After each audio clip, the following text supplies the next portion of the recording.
My father and brother laughed in my face when I asked for a loan, calling my small business a failure. They said I'd never make it on my own, while my brother was the pride of the family. Last month, their massive company filed for bankruptcy, and guess who just bought it for pennies?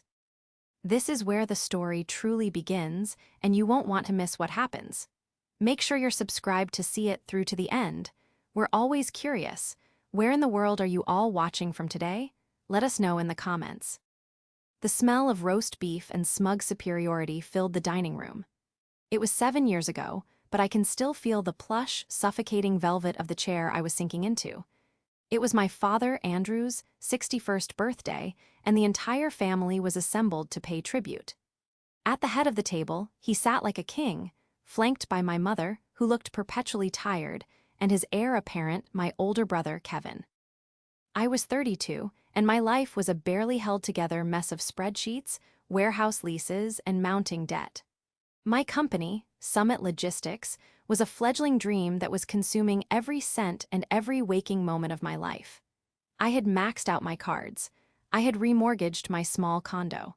I was 2 missed payrolls away from complete collapse. And I was desperate.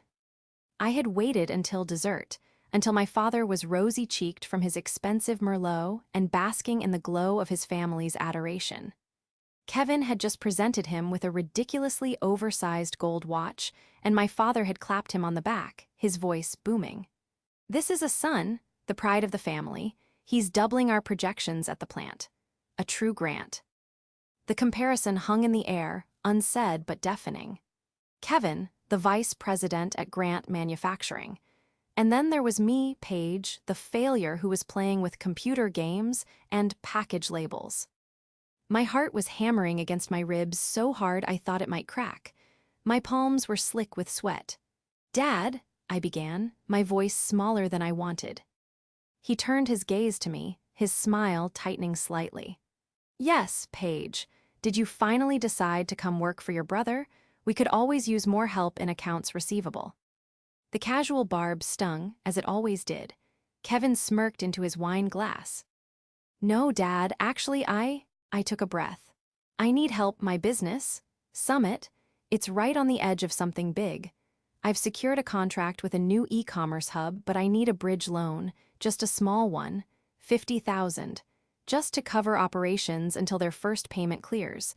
I'll pay you back with interest. I have the projections." I started to reach for my bag, where my carefully prepared folder lay waiting.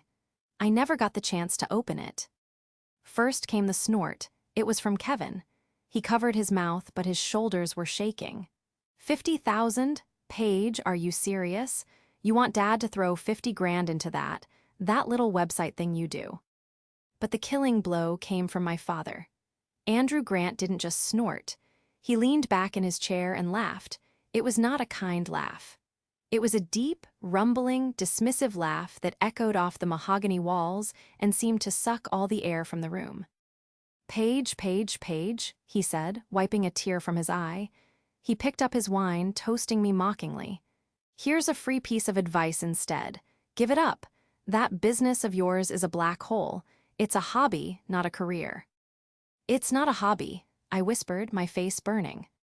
"It's a failure, sweetheart. You don't have it. You don't have that killer instinct." He gestured with his glass toward Kevin. "Kevin has it. He's built for this. You were built to be a good assistant, a manager, not a leader."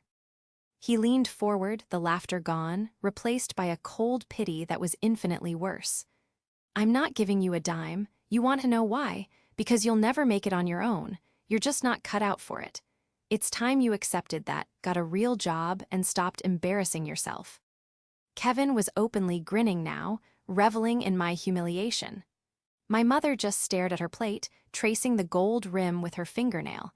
Not a single person spoke up. I looked at my father, the man who had taught me to ride a bike and balance a checkbook, the man whose approval I had craved my entire life. And I felt something inside me break. It was a clean, sharp snap, like a bone. I stood up, my chair scraping loudly against the hardwood floor. "Thank you for dinner," I said, my voice shockingly calm, "and for the advice." I walked out of that dining room, out of that house, and into the cold night air. I didn't cry. Not yet. I got into my 7-year-old sedan, the one with the check engine light that was always on, and gripped the steering wheel. The humiliation was a physical weight, pressing down on my chest. But underneath it, a new, cold feeling was hardening. It was rage. A quiet, petty, and methodical rage. He was wrong about me. And as I drove away, I made a promise to myself. I would not just survive, I would not just succeed. I would win. The laughter was more painful than the debt, and I would make sure I was the one who had the last laugh. The drive back to my tiny condo was a blur. The dam of adrenaline and shock finally broke the second I closed my apartment door, and I slid to the floor, my back against the cheap wood, and wept. I cried for my failing business, for the look of pity on my mother's face, and most of all, for the sheer, cutting cruelty of my father and brother. That night was the death of the girl who just wanted her dad to be proud of her. In her place, someone new was born. The next morning, I woke up before dawn, the humiliation having cooled into a solid, unshakable resolve. I made coffee, sat at my wobbly IKEA desk, and opened my laptop. If I couldn't get $50,000, I would find a way to not need $50,000. I called my landlord for the warehouse. I renegotiated. I called my software provider. I bartered. I called the e-commerce hub and, in a move of pure desperation, offered them a 2% discount on my already thin margins if they would pay 50% of their first month invoice up front. The man on the other end, likely sensing my panic but respecting the hustle, agreed. It was just enough. I made payroll by 3 hours. The next 7 years were a grind.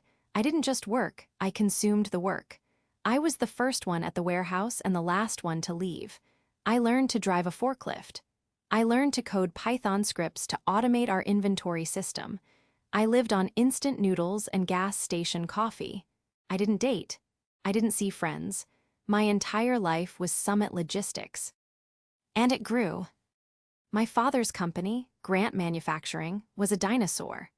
They made specialty metal components for the auto and aerospace industries.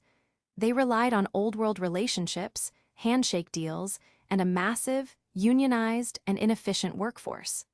My father bragged about his Made in America purity, all while refusing to upgrade his 20-year-old machinery. My company was the opposite. We were lean, fast, and data-driven. We didn't make anything, we moved everything. We were the invisible wiring that connected the factory to the customer's front door. While Grant Manufacturing was still using carbon copy invoices, Summit was using AI-driven route optimization and predictive inventory management. I didn't speak to my father or brother unless I had to. Christmas, Thanksgiving, the conversations were always the same. "How's that little package company, Paige?" Andrew would ask, a smirk playing on his lips. "It's growing, Dad. We're opening a new fulfillment center in Ohio." "Ohio, eh? Well, good for you. Kevin just closed a $30 million deal with Boeing. He's flying to Munich next week. First class." He'd clap Kevin on the back. This one's the pride of the family." Kevin would just nod, looking bored, as if his own success was a given. "Good to see you're still solvent, sis. Don't work too hard." They never asked a single real question. They never looked at my website. They never knew that my little package company had just signed a contract to handle the entire Midwest distribution for one of the largest electronics retailers in the world. They didn't know I was clearing profits that would make their quarterly numbers look like a rounding error. They saw what they wanted to see: him, the failure, and Kevin, the heir. They had forgotten one crucial thing. They saw me as the failure, but I was still Andrew Grant's daughter. I had inherited every single drop of his ruthless ambition and his killer instinct. The only difference was I was smarter, I was hungrier, and I knew how to adapt. I was in my office late one Tuesday night, reviewing quarterly projections with my CFO, Hannah. Hannah wasn't just my CFO, she was my first ever hire and my best friend. She had joined when Summit was just me, a laptop, and a rented storage unit. She knew exactly what I had been through. My phone buzzed on the desk. It was an unknown number. Paige Grant, a slightly frantic voice asked. "This is she." "Oh, thank goodness, this is Marty Sullivan. I was, on the board of Grant Manufacturing." I sat up straight. Was. Andrew he just fired the entire board. The man is panicking, Paige. The banks are calling in their loans. He's trying to. I don't know what he's trying to do. He's liquidating his personal assets to cover payroll. It's a disaster.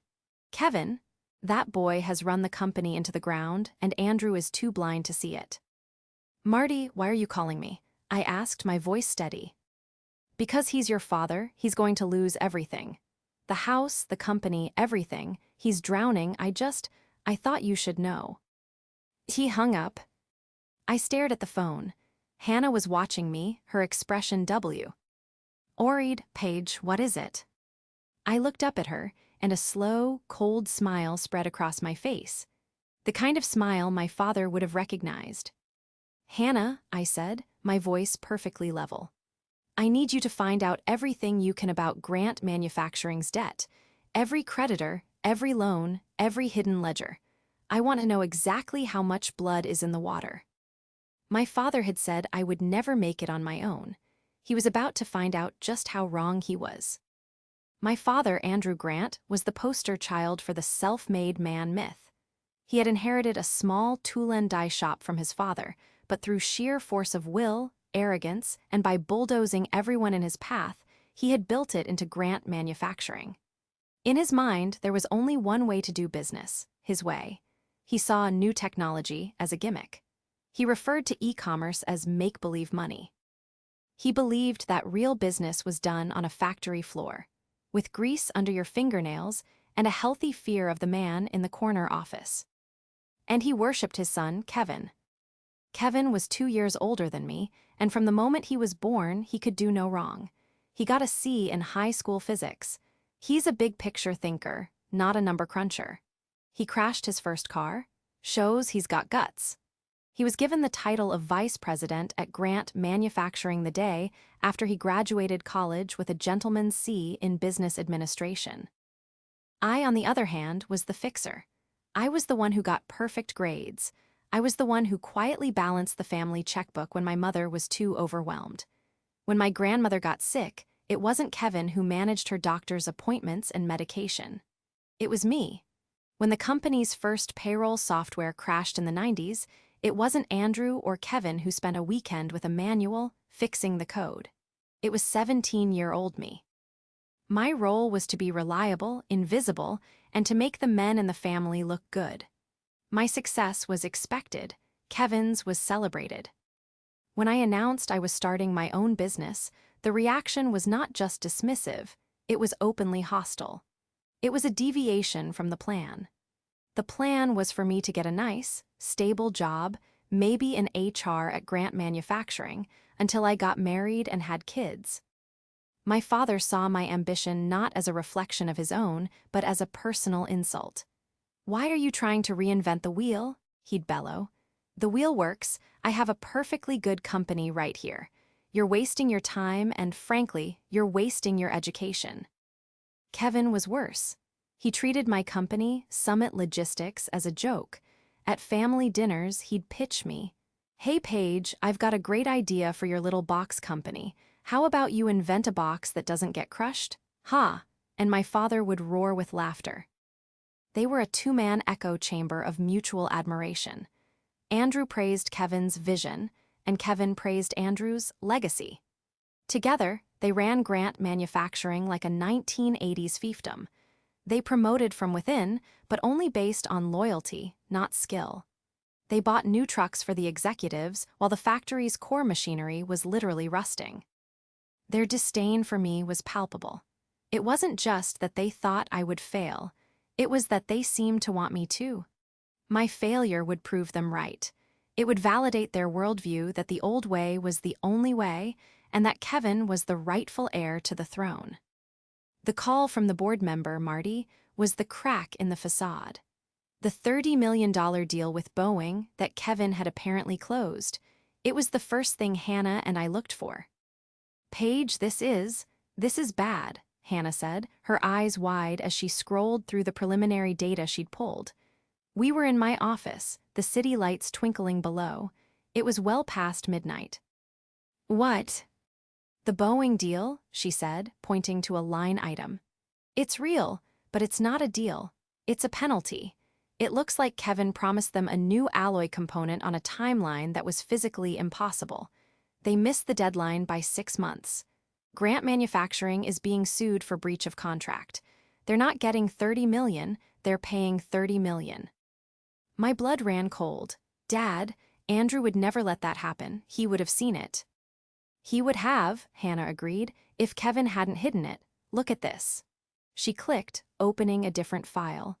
He's been shuffling money from the pension fund to cover the legal fees.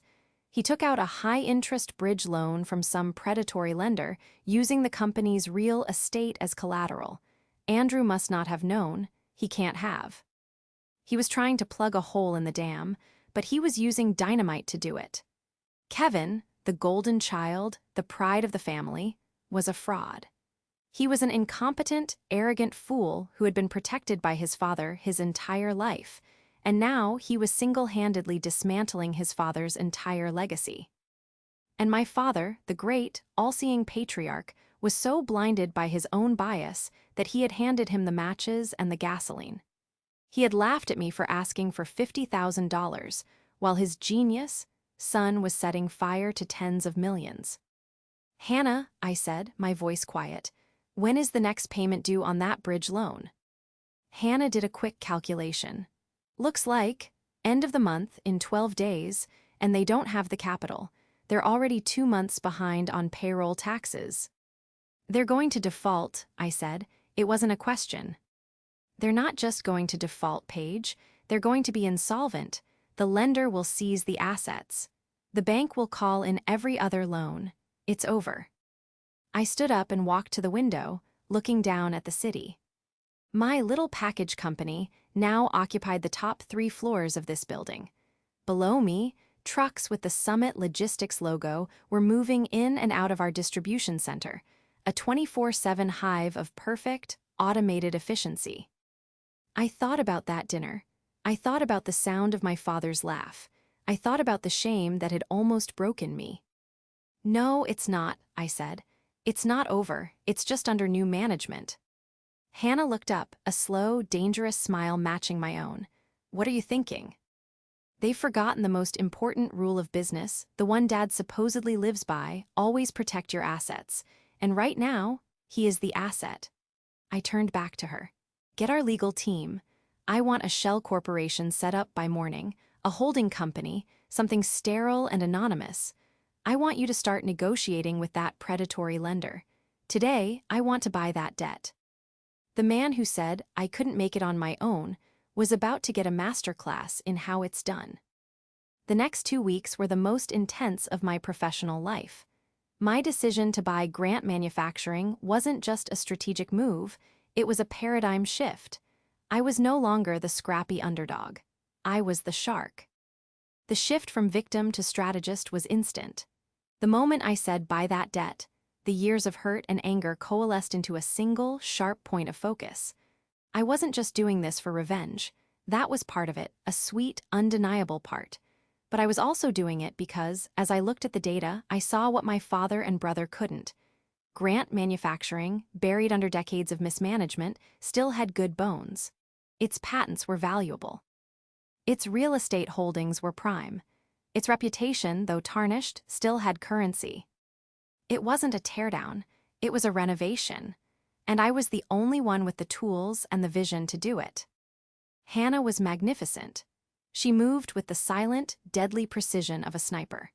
The holding company, Acquisition Holdings LLC, was incorporated in Delaware within 24 hours. While I ran the day-to-day operations of Summit, Hannah and my legal team opened a back channel to Apex Capital, the predatory lender that held the note on Grant Manufacturing's real estate. They're eager to sell, Hannah reported 3 days later. They know Grant is about to go under. They'd rather get 60 cents on the dollar now than be tied up in bankruptcy court for 3 years. Offer them 50, I said, without looking up from my screen. Paige, that's. Offer them 50. They'll posture, they'll threaten, and then they'll take 60. They just want to feel like they won. It was a page straight out of Andrew Grant's own playbook. He always said, let the other guy feel like he skinned you, even when you're wearing his coat. Hannah grinned, yes, boss. She was right, of course. They settled at 60 cents on the dollar. Just like that, for a fraction of its worth, I was my father's primary secured creditor. I owned the land his legacy was built on. The next step was the public bankruptcy auction, TH. Chapter 11 filing was announced on a gray Tuesday morning. My phone immediately lit up with a call from Andrew Grant. I let it go to voicemail. His message was a masterpiece of blustering self-pity. Paige, your father here, you've probably seen the news. Vultures, the banks, they're trying to destroy me. After everything I've built, I suppose you're calling to say I told you so. His voice cracked. Well, go ahead, your brother. He's devastated. He did everything he could. I deleted the message. The investigation continued. With our new position as a creditor, we had access to the full, unvarnished books. What we found was staggering. Kevin hadn't just made one bad deal, he had made a dozen. He had invested company money in a friend's nightclub. He had approved multi-million-dollar bonuses for himself and his 2 cronies in the executive suite after the Boeing penalty. He had been using the company as his personal piggy bank, all while my father was telling anyone who would listen what a visionary he was. The clever trap wasn't just that I had the money to buy the company. The trap was that I had the knowledge. I knew exactly what the company was worth, and I knew exactly who had destroyed it. The day of the auction came. It was held in a sterile conference room downtown. I didn't go. Hannah went, along with 2 lawyers from my team. She was just another face in a suit, representing the anonymous Acquisition Holdings LLC. I watched from my office via private feed. I saw Kevin. He was there, sitting in the back, looking pale and sweating through his expensive suit. He was probably there to see which vulture would pick over the corpse, never suspecting the vulture was his sister. The bidding was short. A few bottom feeders made lowball offers for the machinery. A real estate developer bid on the land. Hannah just sat, her hands folded. When the auctioneer finally bundled the company as a whole, assets, debts, and patents, Hannah raised her paddle. She made one bid. It was a number precisely calculated to be just high enough to extinguish all other interest, but still an absolute steal. It was pennies on the dollar for a company that, once streamlined by Summit's logistics, would be profitable in 6 months. Sold to Acquisition Holdings LLC. I closed my laptop. I leaned back in my chair and stared at the ceiling for a long time. It was done. I, Paige Grant, the failure, was now the 100% owner of Grant Manufacturing. I picked up my phone and dialed Hannah. Good work, Hannah. It's done, Paige. It's all yours. I could hear the smile in her voice. Good, now send the email. I want a mandatory, all-hands transition meeting with key personnel. Tomorrow, 10 a.m. Grant Manufacturing Boardroom. And Hannah, make sure they are specifically requested to be there. Andrew and Kevin Grant. What's the dress code? Hannah asked, a hint of mischief in her voice. I looked at the framed photo on my desk. It was the only one I had of my mother, who had passed away 3 years ago, exhausted and worn down. Dress code, I said. Professional, I want them to see us coming. The time for hiding was over. The time for the reveal had begun. The walk from the parking lot to the front door of Grant Manufacturing was the longest of my life. It was a building I had been in hundreds of times, for company picnics, for Christmas parties, for weekends spent helping my dad file paperwork as a teenager. But I had never entered it like this.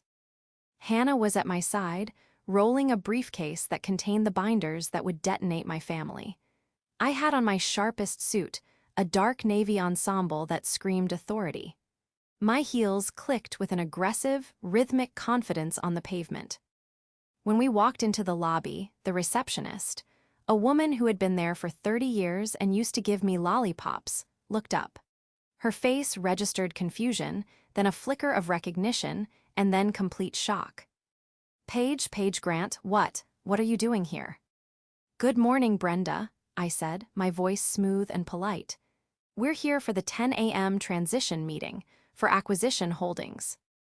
Brenda's mouth opened and closed. You're with them."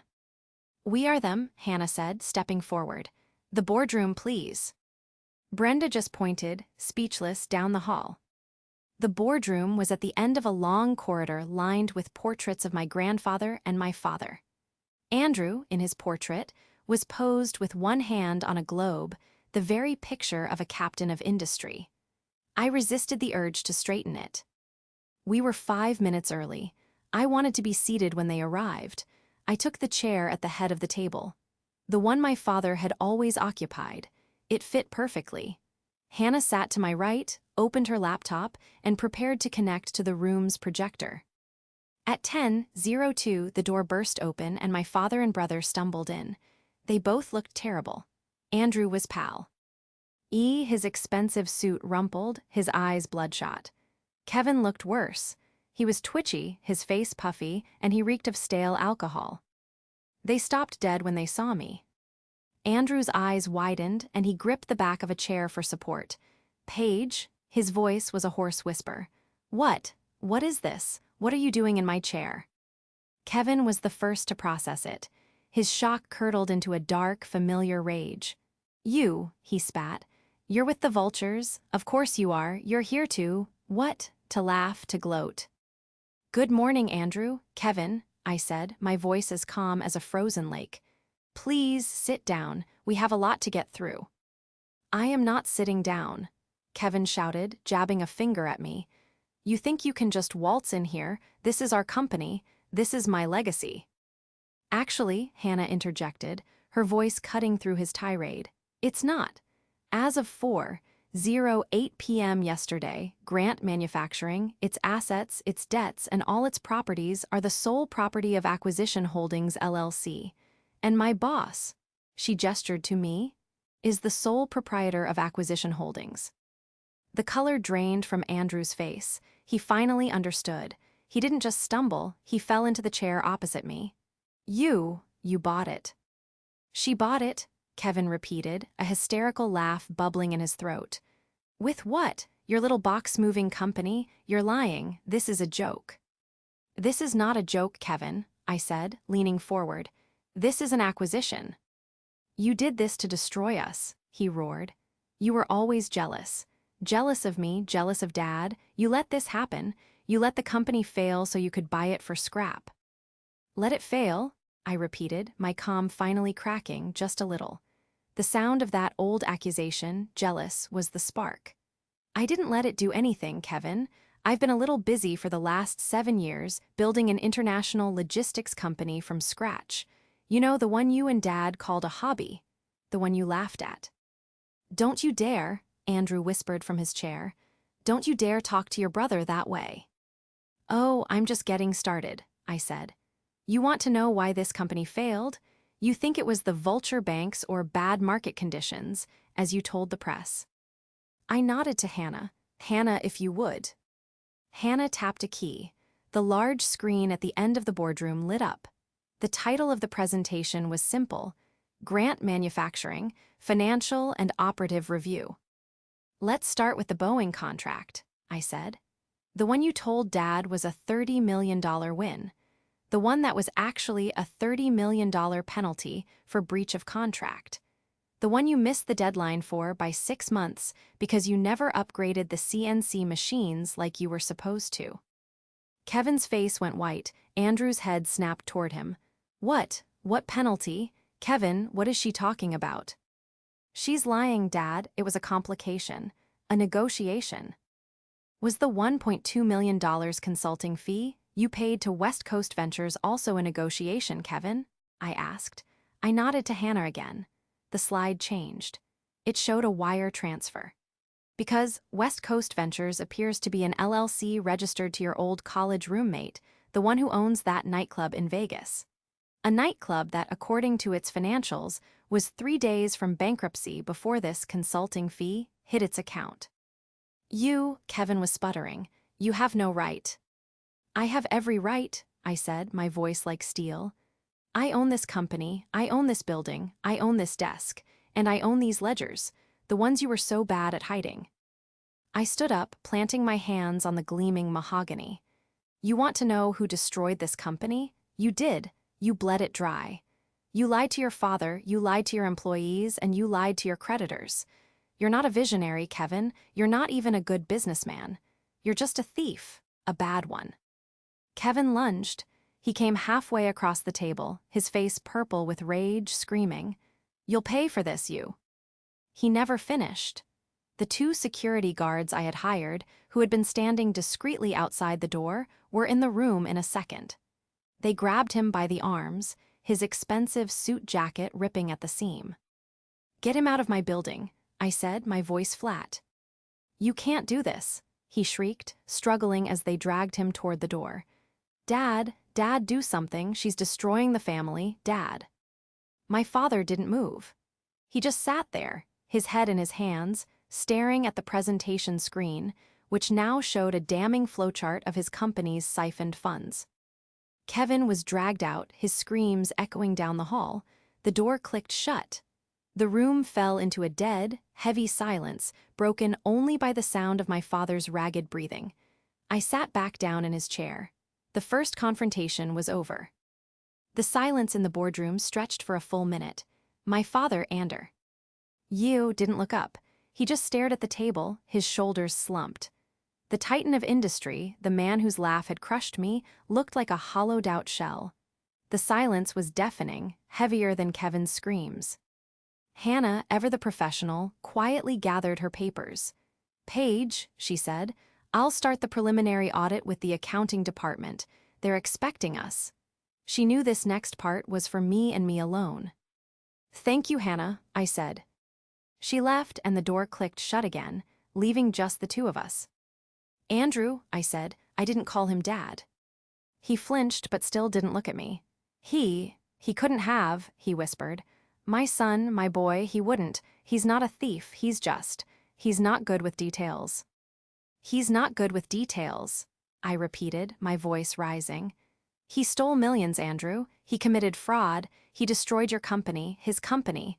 The one you were just going to give him. The one you told me I wasn't worthy of." "We were having a hard time," he muttered, still defending him.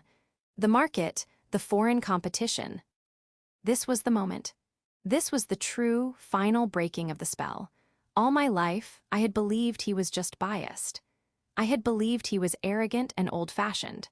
I had never, until this second, realized the full, terrifying extent of his delusion. He was a man who would rather believe the entire world was conspiring against him than accept that his golden child was a failure.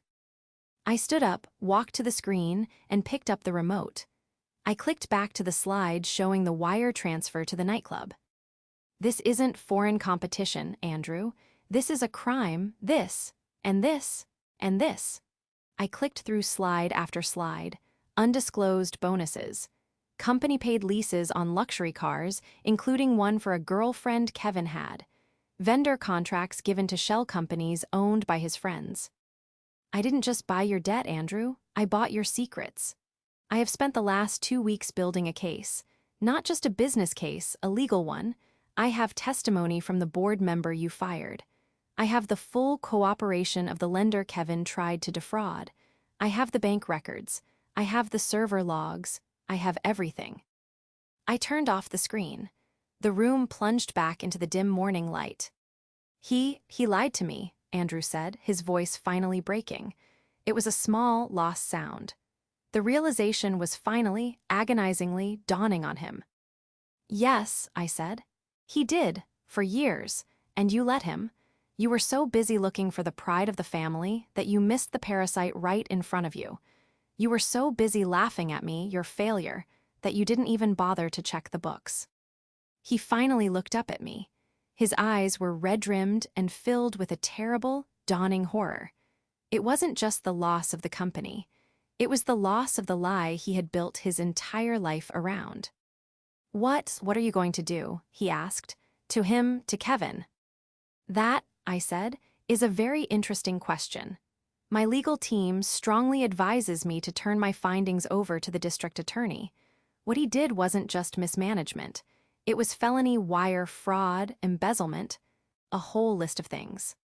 He flinched as if I'd struck him. You'd send your own brother to prison." I walked back to the head of the table and sat down, lacing my fingers together. My own brother? My own brother has spent the last decade treating me like dirt. My own brother laughed in my face when I was desperate.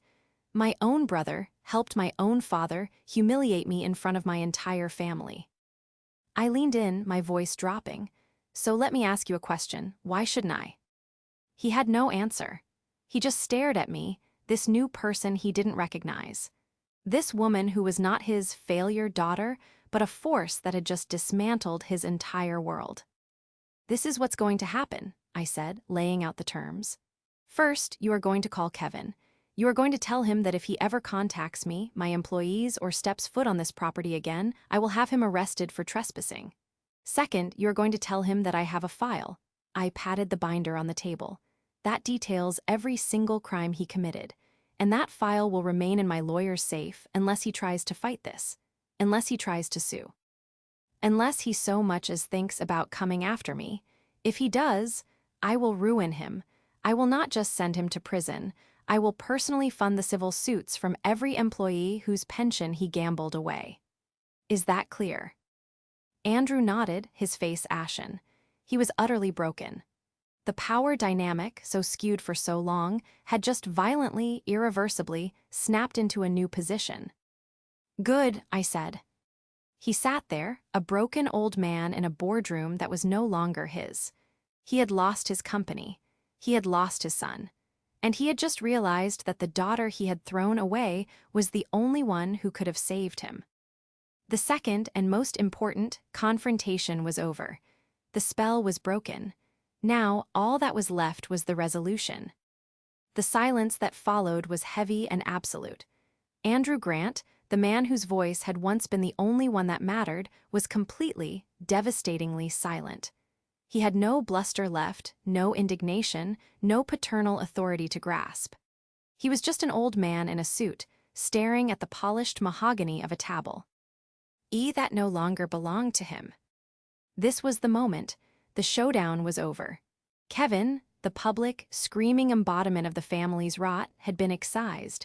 Now I was left with the source of the sickness itself. I let him sit in that silence for another minute. I wanted him to feel the full weight of what had happened. I wanted him to understand that the world he had built, the one where he was king and his word was law, was gone. Finally he spoke, his voice barely a whisper. "Why, Paige, why do this? It wasn't just to punish me, was it?" He looked up, and for the first time in my life, I saw genuine, unadulterated fear in his eyes. "Was it?" "No," I said, and it was the honest truth. "At first, I just wanted to buy the debt. It was a good financial move, but when I saw the books, when I saw what Kevin had done, I realized this company could be saved. It's a good company, Andrew. It has good people. It has a good name. You let the rot grow for too long." I stood up and walked to the window, looking out over the factory floor. Even from here, I could see the inefficiency, the outdated machinery, the wasted space. "Summit Logistics is a data company," I said, more to myself than to him. "We optimize, we streamline. I can make this company profitable in 6 months. In a year, I can integrate it with Summit, and we can offer full end-to-end service, from raw material manufacturing to final mile delivery. It's a perfect vertical integration." I turned back to him. "I didn't buy this to destroy it, Andrew. I bought it to fix it, because that's what I do. That's what I've always done. I'm the one who fixes things. I'm the one who makes things work. I am not a failure. I am the one who knows how to make it on her own." I used his own words, and I watched them land. Each one was a small, precise blow. He nodded slowly, absorbing it. He saw the truth in it. He knew my work ethic. He knew my intelligence. He had just chosen to ignore it. So, he whispered, that's it, I'm out. You've won, you've taken everything. Kevin is out, I corrected him. He's finished. He'll be lucky if he ends up managing a fast food restaurant. You're a different story. I walked back to the table, but I didn't sit. I stood at the head, in the position of power. You're a terrible CEO, Andrew. You're a dinosaur. You're blinded by favoritism and you're terrified of progress.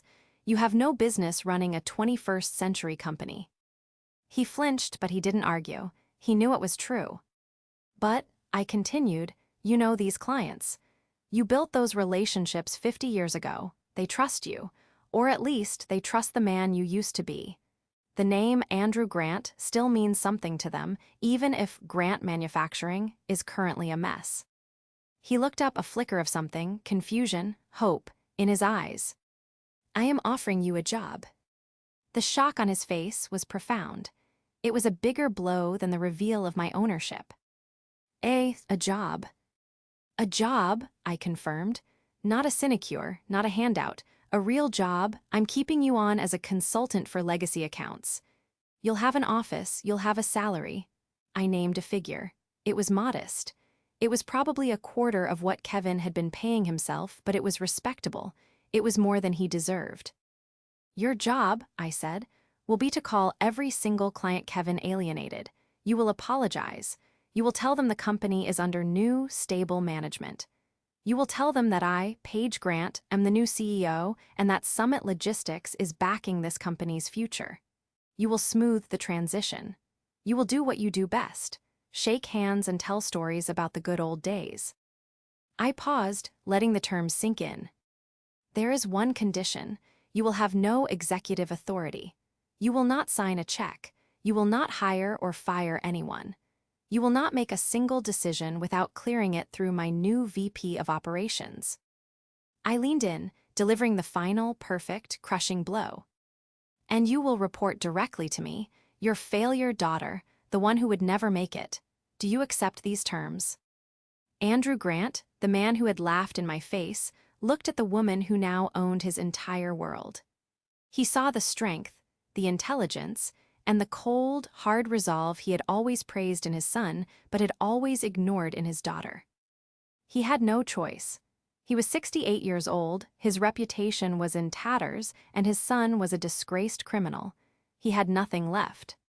He lowered his eyes from my gaze to the table, and in the ultimate, final act of submission, he gave a single, slow nod. Yes, Paige, he said, his voice thick. I accept. The downfall of Kevin Grant was swift and silent. As promised, I didn't file a police report. I didn't need to.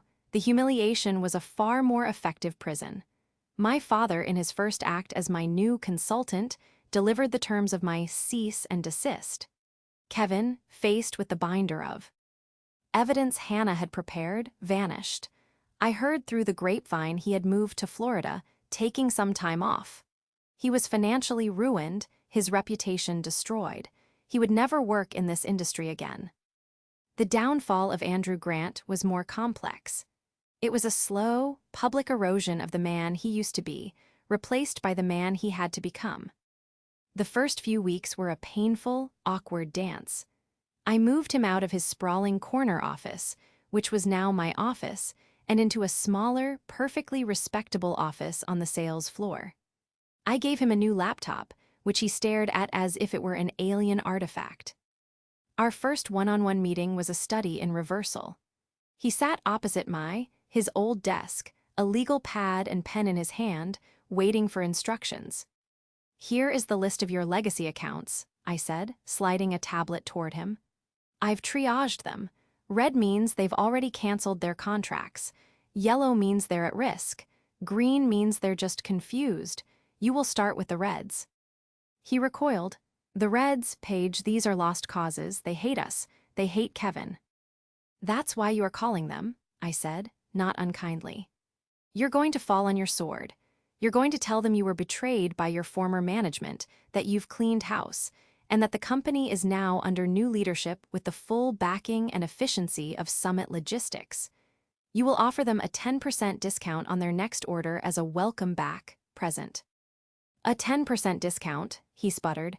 We can't, the margins. The margins are fine, I interrupted. I've already run the numbers. We can absorb the hit. You need to get them back in the door. Your job isn't to protect the margins, Andrew. Your job is to restore the relationships. My job is to worry about the numbers. He stared at me, the old defiance warring with his new reality. Finally, he just nodded. Yes, Paige, I see. And he did it. I listened in on the first call. His voice was shaky, all the old bluster gone. He was humble. He was apologetic. He was, for the first time, honest. And it worked. The client, a man he'd known for 40 years, agreed to a new, small order. While Andrew was rebuilding his burnt bridges, I was rebuilding his company. I tore out the old, rusted machinery and brought in new, automated lines. I integrated Summit's logistics software, and suddenly, their 8-week lead time dropped to 9 days. I retrained the staff, promoted the smart, young floor manager who Kevin had always ignored, and fired Kevin's 2 cronies. The company bled for 3 months, and then, just as I had predicted, it turned a corner. In 6 months, we were profitable. Our relationship found a strange, new equilibrium. It wasn't warm. It wasn't the father-daughter relationship I had craved as a child. That was gone forever, laughed out of existence in a mahogany dining room. But it was functional. It was based on a new, hard-won respect. He respected my skill, my authority, and I, in turn, began to respect his tenacity. The man, stripped of his arrogance, was still a hell of a salesman. About a year after the takeover, I was walking the factory floor. It was clean now, bright, and humming with efficiency. Andrew was there, talking animatedly with the new floor manager, pointing at a schematic on a tablet. He was actually listening to her. He saw me and waved me over. Paige, Maria was just showing me the new workflow. You've cut the fabrication time by 40%. Incredible. Maria's design was brilliant, I said, smiling at the manager who beamed. It really is, Andrew said. He looked around the floor at the new machines, the busy, happy employees. Then he looked at me.